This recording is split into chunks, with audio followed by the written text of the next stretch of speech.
कन्यावध, ये शब्द सुनते ही ना रूह कांप उठता है। और जब एक बाप ही अपनी बेटी का हत्यारा बन जाए तो ये बात सिर्फ एक घर की नहीं होती, ये पूरे एक समाज की होती है। 10 जुलाई 2025 गुड़गांव में, हरियाणा के गुरुग्राम में एक ऐसी घटना हुई जो पूरे देश को झकझोर के रख दी।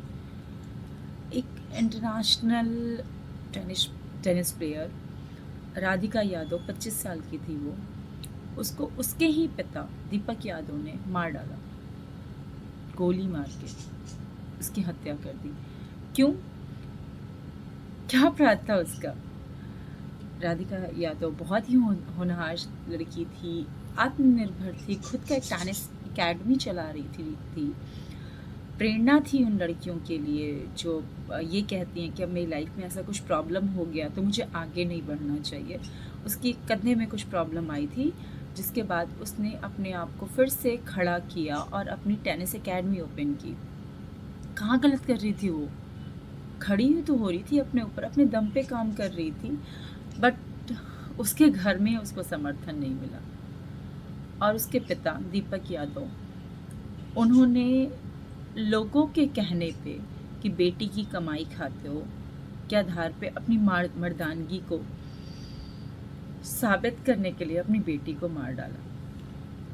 क्या ये सिर्फ एक आदमी की सोच थी या हमारे पूरे समाज की कि महिलाओं के जब सफलता पा रही हैं तो उनका अपमान करो? दीपक यादव ने 4 गोलियां मारी थी टोटल। 3 उसकी पीठ पे लगी थी और एक उसकी आंख में। आई डोंट अंडरस्टैंड, एक पिता अपनी बेटी के साथ ऐसा कैसे कर सकता, वो अपनी आंखों से कैसे देखा इस चीज़ को। एंड ये सब करने के बाद दीपक यादव ने अपने भाई को कॉल किया और कहा, भाई मैंने कन्यावध कर लिया, अब मुझे मार दो। ये शब्द एक अपराधी नहीं बोल सकता, ये शब्द एक मानसिक रोगी बोलता है। एंड दीपक यादव एक मानसिक रोगी है।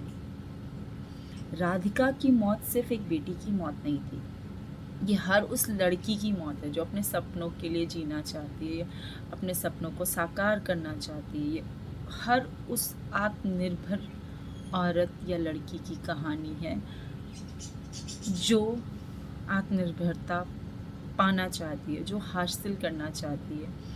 मैं उस भरोसे की ये जो मौत है, उस भरोसे की मौत है जो हर बेटी अपने बाप के ऊपर करती है।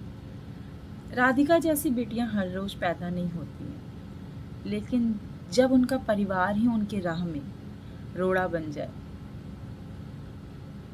तो कोई क्या ही बोल सकता है। मुझे लगता है इस टॉपिक पे ना हमें खुद से पूछना चाहिए, क्या होता बेटी की कमाई और बेटी की कमाई? क्यों अब भी कई पुरुषों को महिला की सफलता बर्दाश्त नहीं होती?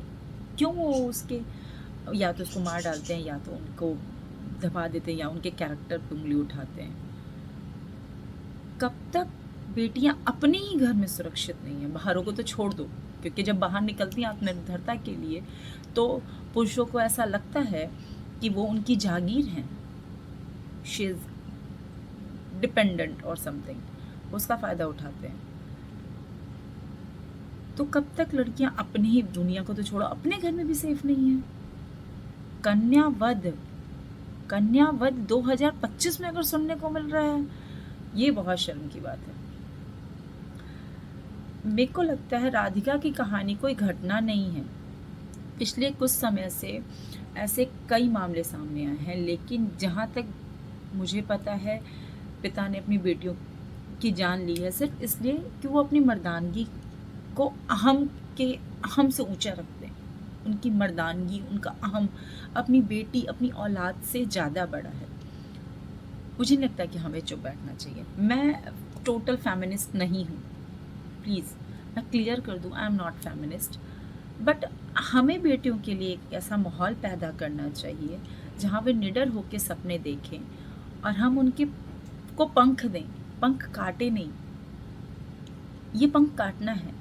खैर, मैं राधिका के लिए सिर्फ इतना ही कहूँगी, राधिका तुम चली गई, लेकिन तुम्हारी कहानी हर उस लड़की को ताकत देती है जो अपने हक के लिए लड़ाई कर रही है। तुम्हारा नाम इतिहास में एक बहादुर, एक आत्मनिर्भर और एक प्रेरणादायक बेटी के रूप में रहेगा। भगवान तुम्हें, तुम्हारी आत्मा को शांति दे। तुम जहाँ रहो सुख से रहो। Will miss you Radhika. नमस्कार।